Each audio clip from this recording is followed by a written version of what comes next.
Everyone, I am Bhargavi प्रकाश और मैं आपको पढ़ा रही थी फिजिक्स का पहला यूनिट जिसका नाम था इलेक्ट्रोस्टैटिक्स।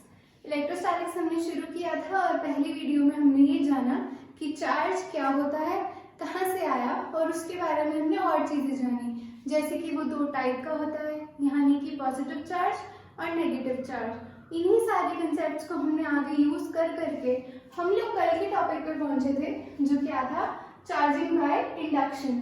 कल हमने क्या किया, एक बॉडी ली, जैसे कि हमने ये बॉडी ली, इसके पास हम चार्ज रॉड को लेकर आए और हमने इस बॉडी को बिना इन दोनों को कांटेक्ट में लाए क्या किया, इस बॉडी को क्या किया, हमने चार्ज किया। तो कल हमने पढ़ा था चार्जिंग बाय इंडक्शन और हमने ये भी जाना कि जो टोटल चार्ज होता है वो बॉडी पे क्या रहता है, न्यूट्रल रहता है, यानी कि जितने नंबर ऑफ इलेक्ट्रॉन्स एक बॉडी में होते हैं उतने ही नंबर ऑफ प्रोटॉन्स एक बॉडी में होते हैं। तो आइए हम आज का अपना टॉपिक शुरू करते हैं। अब तक आप लोग चार्ज के बारे में काफी कुछ तो जान ही गए हैं, जैसे कि हम कभी किसी नए इंसान से मिलते हैं तो हम उसके बारे में और जानना चाहते हैं, तो धीरे धीरे हम क्या होते हैं, हम उसकी क्वालिटीज, उसके अंदर जो कमियां होती हैं उन सबको जानने की कोशिश करते हैं। तो अब तक तो चार्ज भी आपका दोस्त बन ही गया होगा, तो आज कुछ प्रॉपर्टीज पढ़ते हैं चार्ज की।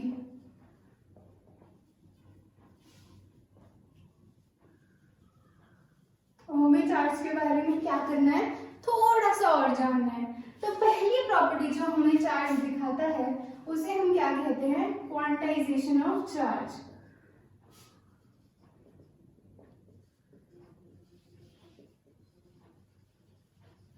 अब आप सोच रहे होंगे ये वर्ड है क्या, तो सबसे पहले हमें इस वर्ड के बारे में क्या करना है, जानना है। तो क्वांटाइजेशन कोई लग रहा है देखने में बहुत बड़ा वर्ड, बट इतना कुछ खास इसमें है नहीं। अगर हम इस वर्ड को अभी थोड़ी देर के लिए भूल जाएं तो मैं आपको एक सिंपल सा एग्जांपल देती हूँ। हमारे पास जितनी भी चीजें होती हैं वो दो टाइप से होती हैं, या तो वो क्या होती हैं, कंटिन्यूअस। कंटिन्यूस का मतलब सिंपल सा जो लगातार बह रही हो या लगातारी में हो या ऐसा कुछ, वो क्या होता है, कंटिन्यूस होता है। दूसरा होता है डिस्क्रीट। डिस्क्रीट का मतलब ये होता है कि जैसे ये है, ये एक डिस्क्रीट है, एक ऑब्जेक्ट है, ये दूसरा ऑब्जेक्ट है, तो हम क्या कर पा रहे हैं, इन्हें काउंट कर पा रहे हैं। अब इन दोनों में डिफरेंस समझने के लिए हम एक और एग्जाम्पल लेते हैं। अब जैसे कि गर्मियां तो आ ही गई हैं और गर्मी कुल का मौसम भी आ गया है, तो अगर मैं आपके हाथ में थोड़ा सा पाउडर गिरा दूं और बोलूं कि काउंट करके बताओ यार कितने पार्टिकल्स हैं इसके, तो क्या आप काउंट कर पाओगे? अगर आप माइक्रोस्कोप भी उठा लो तो भी शायद उसको आप क्या कर पाओ, काउंट ना कर पाओ। तो जो हमारा पाउडर फॉर्म में है वो क्या है, कंटिन्यूअस फॉर्म में है, उसे आप क्या नहीं कर पाए, काउंट नहीं कर पाए। लेकिन डिस्क्रीट ऑब्जेक्ट अब क्या है, अगर मैं आपके सामने यहाँ बॉल्स बनाऊं, अगर मैं ये सारी बॉल्स बनाऊं और बोलूं कि जल्दी से बोर्ड पे देख के काउंट करो ये कितनी है, तो आप काउंट करोगे 1 2 3 4 5 6, करते करते आप मुझे जल्दी से बता दोगे कि यहाँ पर क्या है, 10 बॉल्स हैं। तो ये क्या था, काउंटेबल था। तो ये किस कैटेगरी में आता है, ये आता है हमारा डिस्क्रीट कैटेगरी में। तो डिस्क्रीट का मतलब क्या हुआ, वो क्वांटिटीज जिन्हें हम क्या कर सकते हैं, गिन सकते हैं या फिर काउंट कर सकते हैं। और जैसे कि हमारा पाउडर हो गया या फिर आटा हो गया, आटे को भी आप नहीं गिन सकते। अगर मैं आपको 1 चम्मच आटा दे दूं, क्या आप उसे काउंट कर पाओगे? नहीं कर पाओगे। तो वो क्या है, हमारा कंटिन्यूअस फॉर्म है और ये क्या है, हमारा डिस्क्रीट फॉर्म है। तो यही जो डिस्क्रीट है इसी को हम क्या बोलते हैं, क्वांटाइज्ड। और ये जो हमारा वर्ड क्वांटाइज्ड है इससे हमें मिला क्वांटाइजेशन ऑफ चार्ज। तो अभी हमने एक वर्ड समझ लिया, क्वांटाइजेशन। अब हमें क्या समझना है कि क्वांटाइजेशन चार्ज के अंदर कैसे होती है। अब जल्दी से बोहर अंकल को याद कर लीजिए, क्योंकि हम क्या बनाएंगे, उनका मॉडल फिर से बनाएंगे। ये था हमारा न्यूक्लियस, न्यूक्लियस में क्या था, न्यूट्रॉन और प्रोटॉन, बाहर क्या था, शेल था, इसमें क्या घूम रहे थे, इलेक्ट्रॉन घूम रहे थे। अब अगर मैं आपसे कहूं कि मुझे ये मेरे पास एक बॉडी है, इसे मुझे चार्ज करना है, कंडक्शन इंडक्शन कोई भी मेथड यूज करके आप इसे क्या करो, चार्ज करो। तो चार्ज करने का सिंपल सा मेथड क्या था, ट्रांसफर ऑफ इलेक्ट्रॉन। चार्जिंग कभी होती है जब इलेक्ट्रॉन क्या होता है, ट्रांसफर होता है इस बॉडी में। तो आप मुझे क्या बोलोगे, आप बोलोगे एक चार्ज बॉडी ले आइए, उसे एक बॉडी के पास ले आओ या फिर उसे रब कर लो। तो उससे क्या होगा, ये जो चार्ज होगा या जो हमारा इलेक्ट्रॉन होगा, ये मैंने आपको कल बताया था, ये क्या होते हैं, बाउंड, और इलेक्ट्रॉन क्या होता है, फ्री। तो जो भी चार्ज अगर आता है किसी बॉडी में या किसी भी ऑब्जेक्ट में, वो कैसे और क्यों आता है, इलेक्ट्रॉन की वजह से। तो आपने फटाफट से क्या किया, हमारा वो सबसे पहले वाला एक्सपेरिमेंट याद किया। उसमें हमने क्या ली थी, एक ग्लास रॉड ली थी और उसे किससे रब किया था, क्लॉथ से। तो इसके ऊपर चार्ज आ गया, इस पे चार्ज आ गया था। तो ये चार्ज कैसे आया, इसने क्या किया, इसने इलेक्ट्रॉन्स कुछ दिए होंगे, तभी इसके पास क्या आया, पॉजिटिव चार्ज आया। तो इलेक्ट्रॉन्स के अगर मैं आपको कहूंगी, अब इसका मतलब क्या हुआ, हमने एक इलेक्ट्रॉन ट्रांसफर किया या 2 इलेक्ट्रॉन ट्रांसफर किए या 3 या 4 या 10 इलेक्ट्रॉन ट्रांसफर किए। क्या ऐसा हो सकता है कि मैं बोलूं भाई आधा इलेक्ट्रॉन ट्रांसफर करके दे दे मुझे, मैं आपको बोलूं कि ये जो हमारा इलेक्ट्रॉन है इसको हाफ में स्प्लिट करके इस बॉडी को चार्ज कर दे? क्या ऐसा हो सकता है? नहीं हो सकता। इलेक्ट्रॉन क्या होते हैं, सबसे छोटे पार्टिकल्स होते हैं। एटम जो हमारा था वो ऑलरेडी बहुत छोटा होता है, अब उसका जो सब पार्ट है वो क्या है, इलेक्ट्रॉन। अब मैं आपको बोलूं कि इसे भी तोड़ दे तो वो पॉसिबल नहीं है। तो क्या हुआ इसमें, जो हमारा इलेक्ट्रॉन था वो पूरा का पूरा ही जाएगा, मतलब कि या तो एक इलेक्ट्रॉन जाएगा या फिर 2 इलेक्ट्रॉन जाएंगे या फिर 100 इलेक्ट्रॉन जाएंगे। तो इसका मतलब क्या हुआ, मैंने अभी आपको बताया था, हमने क्या पढ़ा था कि क्या होता है, डिस्क्रीट। तो क्या हम यहाँ थोड़ा थोड़ा डिस्क्रीट वर्ड के करीब आ पाए हैं। अगर मैं बोलूं कि मेरे पास एक बॉडी है, इसमें इतने इलेक्ट्रॉन्स आए हैं, तो आप मुझे फटाफट से काउंट करके बोलोगे कि 6 इलेक्ट्रॉन आए हैं। तो क्या कर पाए, आप इसे काउंट कर पाए, यानी कि ये क्या है, क्वांटाइज्ड है। क्वांटाइज्ड का मतलब क्या हुआ कि जो इलेक्ट्रॉन है वो एज अ होल ट्रांसफर की होगा। ये नहीं है कि मैं आपको बोलूं 3/7 ऑफ इलेक्ट्रॉन दे दो या फिर 3/4 इलेक्ट्रॉन दे दो, ऐसा कभी भी नहीं हो सकता क्योंकि इलेक्ट्रॉन फर्दर डिविजिबल नहीं है। लेकिन ये जो हमारा सारा कंसेप्ट है, इसको हम एक सिंपल से फॉर्मूले के साथ क्या करते हैं, रिप्रेजेंट। अब Q मैंने आपको उस दिन बताया था, Q क्या है हमारा, चार्ज। इसे हम रिप्रेजेंट कर सकते हैं इज इक्वल टू Ne, वो भी प्लस माइनस के साथ। जो हमारा E है, यहाँ पे क्या है, चार्ज और इलेक्ट्रॉन। और ये क्या है, बाय कन्वेंशन मिल्टन जी और फैराडे जी ने क्या किया, एक्सपेरिमेंट्स किए और हमें जो चार्ज की वैल्यू होती है वो हमें ला कर दी कितनी, 1.6 × 10⁻⁻19 कूलम। यानी इसका मतलब क्या हुआ कि अगर एक इलेक्ट्रॉन किसी बॉडी के पास जा रहा है तो वो उसे कितना चार्ज लेके जा रहा है, 1.6 × 10⁻⁻19 कूलम। क्या बोला मैंने कि अगर एक इलेक्ट्रॉन इस बॉडी के पास ट्रांसफर हो रहा है इसे चार्ज करने के लिए, तो वो कितना चार्ज लेकर जा रहा है, 1.6 × 10⁻⁻19 कूलम। तो ये तो आप समझ गए कि E की वैल्यू क्या है, ये है। अब ये जो मैंने N लिखा है, ये क्या है, N हमारा होता है इंटीजर। इंटीजर बेसिकली आप लोग मैथ्स में पढ़ रहे होंगे, इंटीजर का मतलब होता है होल नंबर। कोई भी हमारा होल नंबर है जो फ्रैक्शन की फॉर्म में नहीं है, मतलब कि 1/2 नहीं है, 3/8 नहीं है, 17/23 नहीं है, ऐसे नंबर जो नहीं है वो किस में आते हैं, होल नंबर में। तो ये कौन से नंबर हुए, 1 2 3 4 5 ऐसे करते सो ऑन लेके n तक। तो ये जो हमारे नंबर्स हैं वो किस में आते हैं, इंटीजर में। तो आप बोलेंगे ये तो हमारे नेचुरल नंबर्स भी होते हैं, बट इंटीजर में एक खास फर्क क्या होता है कि ये पॉजिटिव और नेगेटिव दोनों होते हैं। तो हमारे पास n का क्या मतलब निकल के आया कि एक इंटीजर है जो पॉजिटिव और नेगेटिव वैल्यूज दोनों ले सकता है, इसलिए हम यहाँ प्लस माइनस का साइन भी लगा देते हैं। अब इस फॉर्मूले को यूज करके अगर हम सिंपल सी बात करें तो किस तरह का चार्ज ट्रांसफर होगा, या तो वो +-1 ही होगा या वो +-2 ही होगा होगा, प्लस माइनस 3e होगा, प्लस माइनस 10e होगा। इनमें से कोई भी वैल्यू हमारा चार्ज ले सकता है, यानी कि जो इलेक्ट्रॉन चार्ज लेकर जा रहा है वो इनमें से ही कोई वैल्यू होगी, मतलब वो वैल्यू क्या होगी, एक इंटीजर होगी। अब इसी पे एक सिंपल सा क्वेश्चन करके देखते हैं ताकि आपका कंसेप्ट क्या हो, थोड़ा सा और क्लियर हो जाए। हमने ये फॉर्मूला क्या पढ़ा, Q is equal to NE। तो हम क्वेश्चन करके देखते हैं।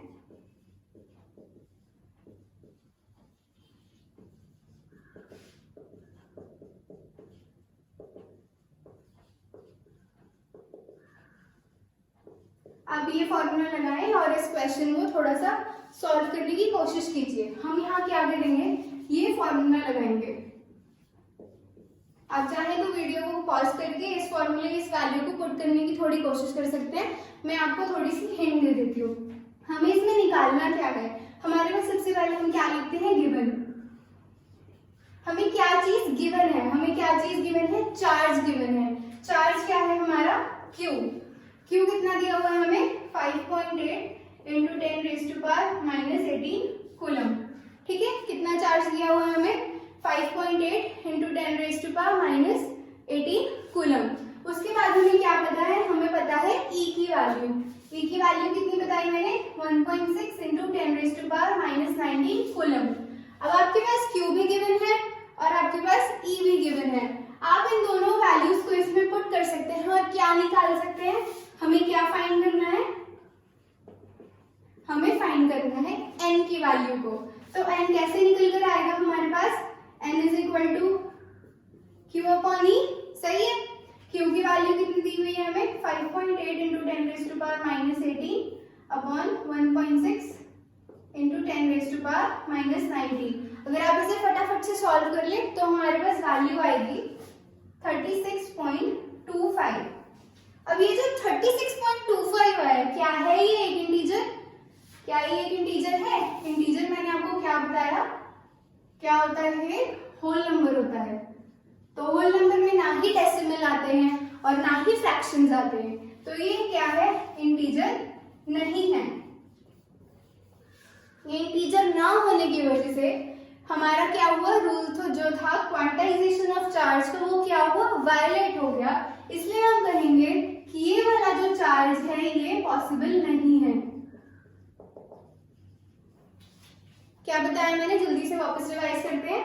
अगर आप इस फॉर्मूले में हमारे पास जो गिवन वैल्यूज है उन्हें पुट करें और सॉल्व करें तो हमारे पास वैल्यू जो आ रही है वो डेसिमल में आ रही है, मतलब ये क्या है, फ्रैक्शन है। तो फ्रैक्शन वैल्यू क्वांटाइजेशन कंसेप्ट में होल्ड नहीं करती है क्योंकि ये एक इंटीजर वैल्यू नहीं है। और चार्ज हमेशा क्या होता है, एक होल नंबर होता है, यानी कि 1, 2, 36, 45, 82, ये जो भी वैल्यू आप बोलिए, लेकिन वो क्या होगा, एक फ्रैक्शन वैल्यू बिल्कुल नहीं होगी। तो इस वजह से ये जो हमारे पास चार्ज की वैल्यू हमारे क्वेश्चन में दी हुई थी, ये वैल्यू पॉसिबल नहीं है।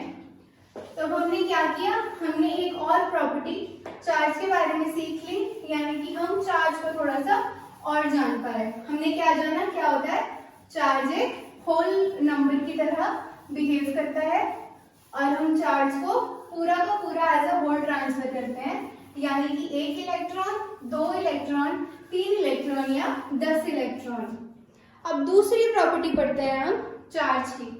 दूसरी प्रॉपर्टी है हमारे पास एडिटिविटी ऑफ चार्ज।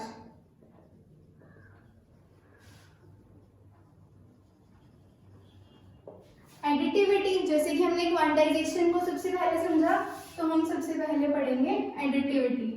एडिटिविटी में एक वर्ड अब बहुत ही कॉमनली आप लोग यूज करते हैं, वो क्या है, ऐड। ऐड का मतलब क्या होता है, जोड़ करना, मतलब कि सबको एक साथ मिलाना और एक वैल्यू पे आना।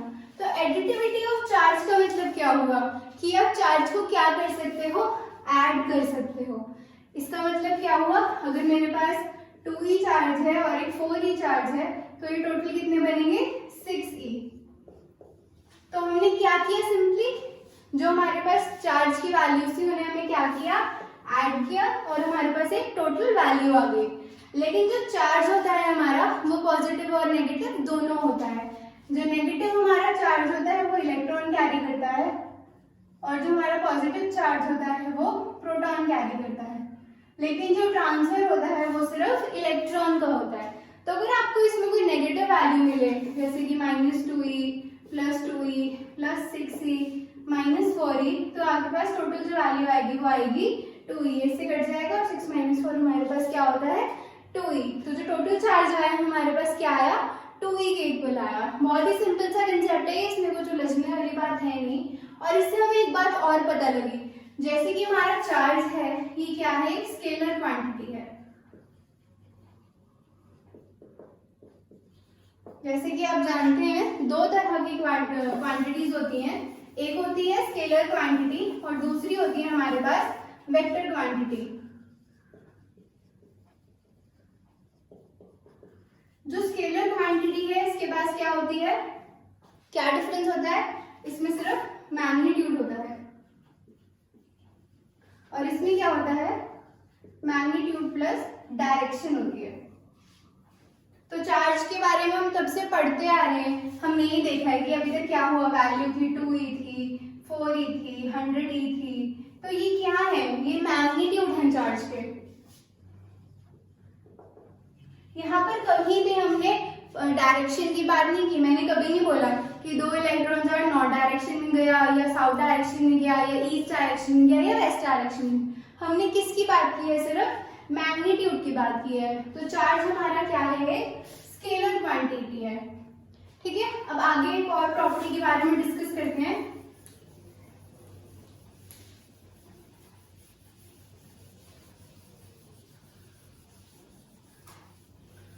हमारी अगली प्रॉपर्टी का नाम है कंजर्वेशन ऑफ चार्ज।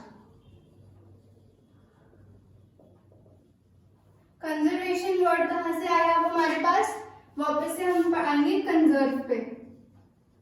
हम कहते हैं ना थोड़ी सी एनर्जी बचा के रख ले यार, बाद में काम आ जाएगी, थोड़ी सी फोन की बैटरी बचा के रख ले यार, बाद में पबजी खेल लेंगे।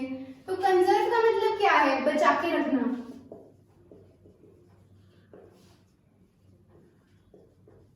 अब आप सोच रहे होंगे ये क्या बचा के रखेगा, इसको क्या पड़ी है कुछ बचाने की। तो इस कंसेप्ट में कंजर्व का जो लिटरल मीनिंग है वो तो होता है बचा के रखना, बट कंजर्वेशन ऑफ चार्ज को हम इस तरह से समझते हैं कि जो चार्ज होता है वो क्या होता है, किसी और फॉर्म में कन्वर्ट नहीं होता है।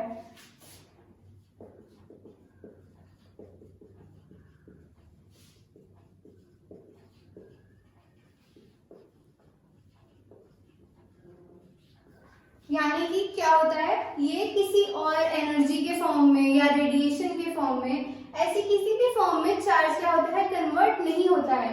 ये सिर्फ क्या होता है, ट्रांसफर होता है। मैंने आपको पहले भी बताया था चार्ज क्या हो सकता है, सिर्फ ट्रांसफर हो सकता है। एक इलेक्ट्रॉन इधर से जाके उधर जाके बैठ सकता है, बट ये तो नहीं हुआ ना कि इलेक्ट्रॉन किस में कन्वर्ट हो गया, हमारा एनर्जी में कन्वर्ट हो गया, ऐसा कभी नहीं होता। इसका मैं आपको एक सिंपल सा एग्जाम्पल बता देती हूँ, इसका एक और मतलब भी निकलता है इस डेफिनेशन का। वो क्या है, the net charge on a body is 0। इसका मतलब क्या हुआ, वो कंजर्व थी। कंजर्व का मतलब क्या हुआ, जो नेट चार्ज था हमारी बॉडी पे वो क्या रहा, 0 रहा। इसका हमने जैसे कि एग्जाम्पल किया था वही ले लेते हैं वापस से, ग्लास रॉड और ये था हमारा सिल्क क्लॉथ।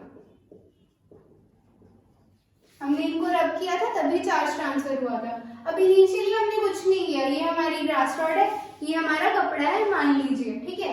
तो अब नेट चार्ज इन पे क्या है, इस पे भी नेट चार्ज 0 है। मानते हैं जो भी बॉडी नॉर्मली होती है वो क्या होती है, न्यूट्रल होती है, यानी कि उस पे जो नेट चार्ज होता है वो क्या रहता है, 0 रहता है। और सिल्क क्लॉथ पे कितना चार्ज होगा, 0। अगर हम इन्हें क्या कर सकते हैं, ऐड कर सकते हैं। ऐड कैसे करते हैं, 0 + 0 = 0। सही है इतनी बात। अब हमने क्या किया था, हमने इसे इसके साथ क्या किया था, रब किया था। इसकी वजह से इस पे क्या आ गया था, पॉजिटिव चार्ज आ गया था।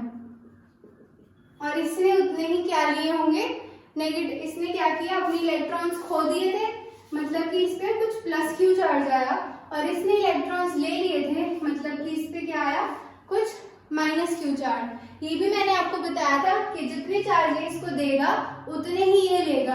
अब ये तो नहीं हो सकता ना कि मैंने चार्ज इसने सिर्फ 35 लिए। अब क्या 5 इलेक्ट्रॉन्स कहीं गायब हो गए क्या? नहीं, ऐसा नहीं होता। तो ये कंसेप्ट क्या है? गलत। मतलब जितना चार्ज उसे देगा वो उतना ही चार्ज अपने ऊपर लेगा। तो फिर से हम क्या कर सकते हैं, इन्हें ऐड कर सकते हैं। तो Q plus minus Q is equal to 0। मैंने बताया था हम जब भी ऐड करेंगे साइन को साथ लेकर ऐड करेंगे, क्योंकि साइन ही हमें बताता है पॉजिटिव या नेगेटिव क्या गया है, इलेक्ट्रॉन है या प्रोटॉन है। तो Q माइनस Q फिर से हमारे पास क्या आया? 0 आया। तो मैंने आपको फिर से प्रूव कर दिया कंजर्वेशन ऑफ चार्ज का कंसेप्ट कि जो नेट चार्ज है बॉडी पे वो हमेशा क्या रहेगा? 0 रहेगा। तो ये तो होगी आज हमारी प्रॉपर्टीज ऑफ चार्ज। मैंने आप लोगों को स्टार्टिंग में एक सिंपल सा कंसेप्ट बताया था, वो ग्रेविटेशन वाला। अगर आप लोगों ने मेरी पहले की वीडियो देखी है तो उसमें हमने कुछ पढ़ा था कि ग्रेविटेशन होती है, फोर्स ऑफ ग्रेविटेशन किसकी वजह से होती है? मास की वजह से होती है। फिर हम लोगों ने पढ़ा था कि चार्ज भी कुछ फोर्स एक्सर्ट करता है। तो चार्ज की फोर्स किसकी वजह से होती थी? इलेक्ट्रॉन की वजह से होती थी, है ना? हमने पढ़ा था ना। उसके बाद हमने कुछ वैल्यू निकाली थी और इसकी वैल्यू उससे क्या थी? बड़ी थी। अब हमने क्या करना है, चार्ज और मास के बीच थोड़ा सा कंपैरिजन ड्रॉ कर लेते हैं। ये मैं आपको बता दूं, ये क्या थी? हमारी स्केलर क्वांटिटी। अब हम क्या करेंगे, मास और चार्ज के बीच एक कंपैरिजन ड्रॉ करेंगे।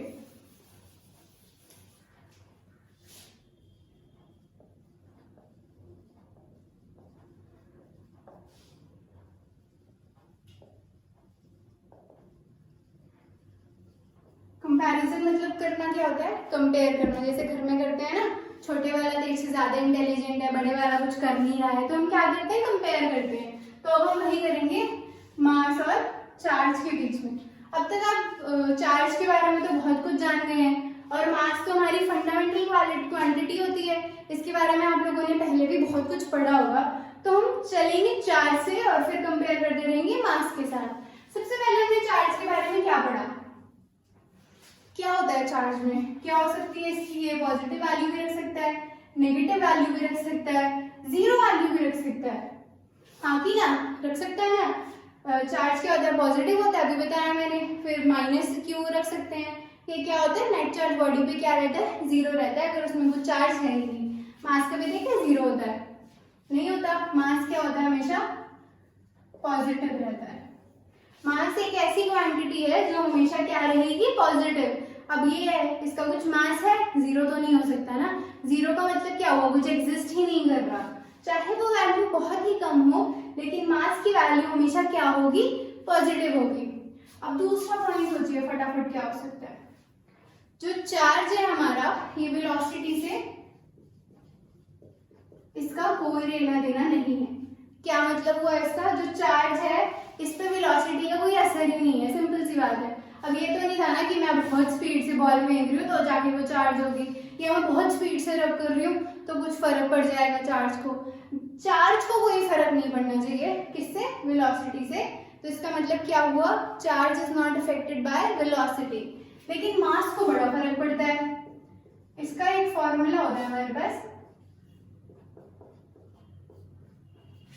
ये जो हमारा फॉर्मूला है ये हमें रिलेशनशिप देता है मास ऑफ बॉडी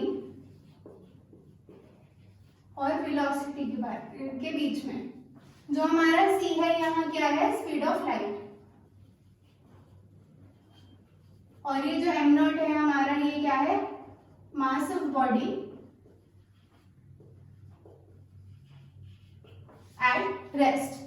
तो क्या हुआ? चार्ज का वेलोसिटी से कोई लेना देना नहीं है, इनके बीच कोई फॉर्मूला डिराइव नहीं किया गया है, तो इनका आपस में कोई रिलेशनशिप नहीं है। लेकिन मास का वेलोसिटी के साथ क्या था चक्कर? इन्होंने बनाया अपना ये फॉर्मूला। इसके हिसाब से क्या है? जो मास है वो वेलोसिटी से रिलेटेड है। यहाँ मास हमारा मास ऑफ बॉडी जो हम कैलकुलेट करेंगे वो वाला है। ये हमारे पास जो रेस्ट पे है, जैसे अगर मेरे पास ये ऑब्जेक्ट रेस्ट पे पड़ा है तो इसका जो अभी का मास है वो हम यहाँ लिखेंगे। अभी वेलोसिटी की मैं इसे कितनी वेलोसिटी से फेंक सकती हूँ वो हम यहाँ लिखेंगे, और स्पीड ऑफ लाइट क्या है? कांस्टेंट है। और क्या पढ़ा था हमने? आज ही पढ़ा है। चार्ज क्या होता है? क्वांटाइज्ड होता है।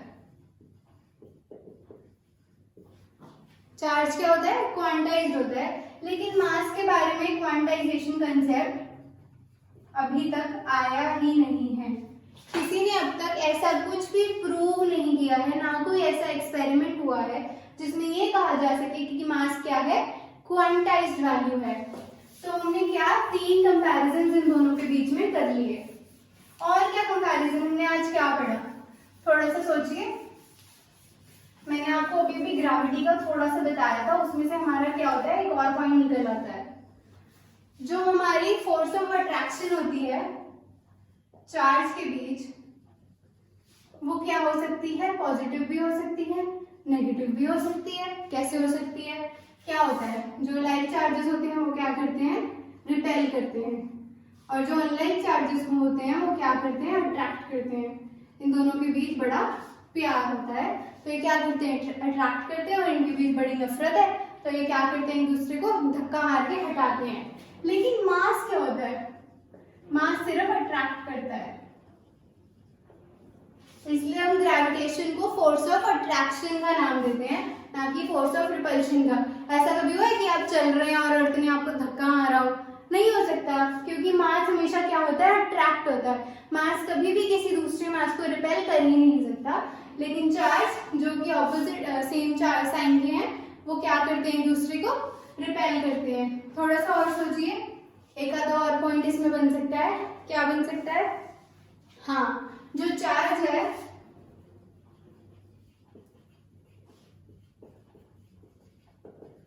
cannot exist without mass। वो बोलेंगे ये क्या निकल के आ रहा है कंसेप्ट? चार्ज क्या है? इलेक्ट्रॉन ही तो है यार। इलेक्ट्रॉन को ही ट्रांसफर कर रहे हैं, वही जाके चार्ज बन जाता है। तो इलेक्ट्रॉन का कुछ मास पढ़ा था हमने पहली वीडियो में, क्या था? 9.1 × 10⁻31। ऐसी कुछ वैल्यू आई थी हमारे पास। किसकी आई थी? इलेक्ट्रॉन की। मतलब किसकी थी? चार्ज की। तो चार्ज क्या मास के बिना एग्जिस्ट कर रहा है? नहीं कर रहा। इसका मतलब क्या है? चार्ज का कुछ मास होता है, यानी कि जो हमारा चार्ज है वो कुछ ना कुछ मास कैरी करता है। लेकिन जो हमारा मास है, it can exist without charge. ये मैंने आपको बहुत बार बताया है। जैसे ये ब्लैक बोर्ड है, ये जो है बॉडी है, इसके कुछ मास भी है, लेकिन जरूरी तो नहीं है ना कि ये चार्ज हो। हर बॉडी जरूरी नहीं है कि वो चार्ज पोजीशन में हो। ये भी न्यूट्रल है, ये भी न्यूट्रल है। तो क्या प्रूव हुआ कि जो मास है वो एग्जिस्ट कर सकता है बिना चार्ज के, लेकिन चार्ज एग्जिस्ट नहीं कर सकता बिना मास के। तो ये थे हमारे कुछ पॉइंट्स, 5 पॉइंट्स किसके बीच? Comparison between mass and charge. तो आज हम यहीं तक पढ़ेंगे। कल हम आगे थोड़ा सा और पढ़ेंगे, थोड़ी डेरिवेशंस करेंगे, चार्ज को थोड़ा सा और जानेंगे। आई होप आपका इंटरेस्ट थोड़ा फिजिक्स में बन रहा होगा। इतनी भी बोरिंग नहीं है यार, फिजिक्स थोड़ा इंटरेस्ट दिखा के पढ़ोगे ना, बहुत अच्छी लगेगी। क्योंकि ये सब हमारे आसपास की ही चीजें, कुछ बहुत दूर की बातें तो है नहीं यार। रोज ही देखते हो आप लोग, फोन चार्ज कर रहे हो, ये कर रहे हो, वो कर रहे हो, हर चीज में क्या है? फिजिक्स है। तो ये था हमारा आज का लेक्चर। ये वीडियो देखने के लिए बहुत बहुत शुक्रिया। चैनल को लाइक, शेयर और सब्सक्राइब कर देना यार, और बेल आइकन भी दबा देना। Thank you so much video देखने।